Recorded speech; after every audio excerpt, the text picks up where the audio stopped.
Master budget, solved and explained.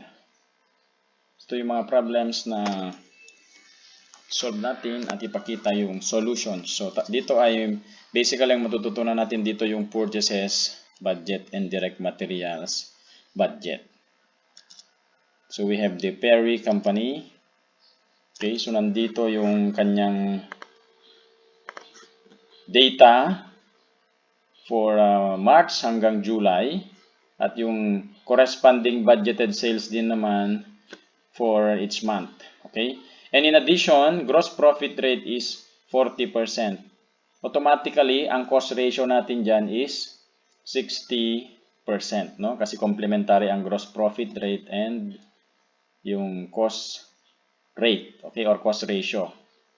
And then additionally, desired inventory level is 30% of next month's cost of sale. Yan. So, meron kang buffer stock daw ulit. Okay? Or reserve. Ano ba ang pinapagawa sa atin? Purchases budget for April to June. Yan. So, ito na yung tatlong buwan lang din, no? So, quarterly po ito na budget. Yan. So, desired ending inventory level mo ng April, nakuha lang din yan sa cost of goods sold ng May. So, 122,400 times 30% is 36,720. Anyway, alam nyo naman na paano na-compute yung mga no? Itong mga cost of goods sold, yung sinabi ko kanina. I-multiply nyo lang ng 60% yung budgeted sales. So, yan na yung April, May, June. Yan ay multiply mo lang ng 60% sa budgeted sales. So, you add now itong ating desired ending inventory level plus yung cost of goods sold. Ang total needed natin ay 163,920. Yun nga lang, meron naman tayong dating opening inventory or yung beginning inventory. So, ibawas mo yan, 38,160. So, ang kailangan lang natin bilhin ngayon sa month ng April ay 125,760. Yun.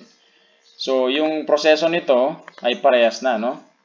Yung sa May, ganun lang din, no? Ito ay, itong 39,240 galing dito sa cost of goods sold ng June. Yan, times 30%. Yan. Then, ito, cost of goods sold, na-compute na natin kanina yung 122,400. You add them together, 161,640. Yung ating ending inventory, na 36,720, andito naman kanina, di ba? Provided yan na 30% of next month's cost of sale. Yan. So, yung 36,720 natin ay galing yan sa nakaraan, no? Nakaraan na buwan, April. Yan. So, ito, yung 36,720, nandito na ngayon sa opening mo ng May. So, kailangan lang bilhin sa May ay 124,920. You just follow the same procedure sa June. Okay? So, same. At ang kailangan natin gasusin sa June ay 129,360. And for the total ng quarter, syempre, i-add mo na lang horizontally itong mga numbers and you will get ang kailangan mong pera para sa quarter na yan ay tumataginting na $380,040. Yan. So, I think nasusundan nyo naman, no? Yep. So, we proceed to the next problem.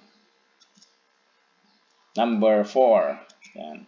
Ito naman ay kay Picture Pretty Manufactures Picture Frames. Ano pa nga ba, no?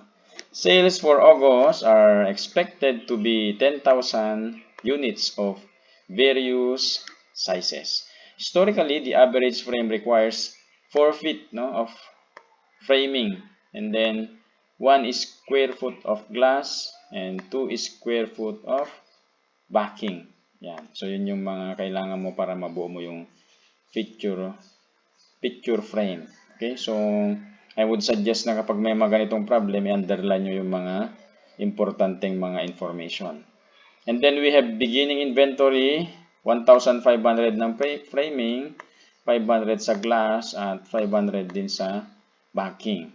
Yan.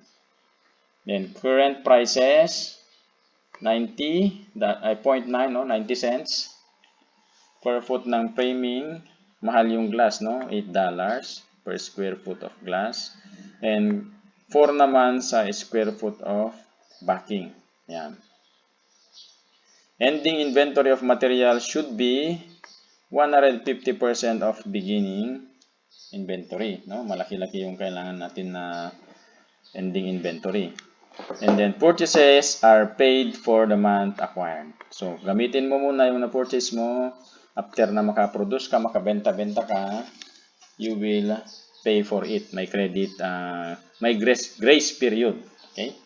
So, required, determine the quantity of framing, glass, and backing that is to be purchased during August. So, tatlong materials, no? Yung kailangan lang natin dito na i-compute. At dito naman sa letter B, yung cost na, no? So, yung letter is quantity, letter B is cost. So, I think hindi naman kayo masyadong mahirapan dito, no? You just be having a presence of mind sa bawat galawan nyo, no? Sa calculator para hindi nagkakamali. Yan. Okay? So, we have the 4 column. Then, isang column para sa framing, glass, and backing. Yan. So, desired ending inventory mo is 2,250. And then, production needs 10,000 units. Merong asterisk, no? So, ipinaliwanag dito paano ba na-compute yung mga yan. Ayan, no? So, yun kasi, no? Ayan, no? Yung in-underline natin kanina, 1.5 times 1.5, 500 times 1.5, 500 times 1.5. So, yan yung sagot, no? Yan. And then, paano naman yung production needs? Paano itong 10,000 units? Saan naman nakuha? Andito lang din, no? According to the requirements ng bawat material, no? 10,000 times 4 feet of framing, we have 40,000. Sa glass naman, ay 1 square foot, 10,000. Dito sa backing, 2 square, 20,000. Yan. So, dire-diretso na lang din ito. So, meron kang total needed now, 42,250. Pero meron kang beginning na 1.5 dati. So, ang planned mo lang na purchase in quantity ay 40,750 sa framing. Okay? Repeat the same procedure. Ganun lang din sa glass. Pero syempre, iba lang yung mga numbers. Ang kailangan mo ay 10,250. Sa backing, 20,250. Okay? Next, we have now yung sa cost naman, no? Sa cost naman, mas madali na lang yan, no? Kasi i-multiply mo lang yung na-compute mo doon sa cost niya. Kaya sa framing, 40,750 times 90 cents, we need 36,675. Doon sa glass, medyo mahal, 10,250 times $8, you have now 82,000. Then, para sa likod niya, backing times $4, 81,000. All in all, ang kailangan mong budgetan para sa materials mo ay 199,675. Okay?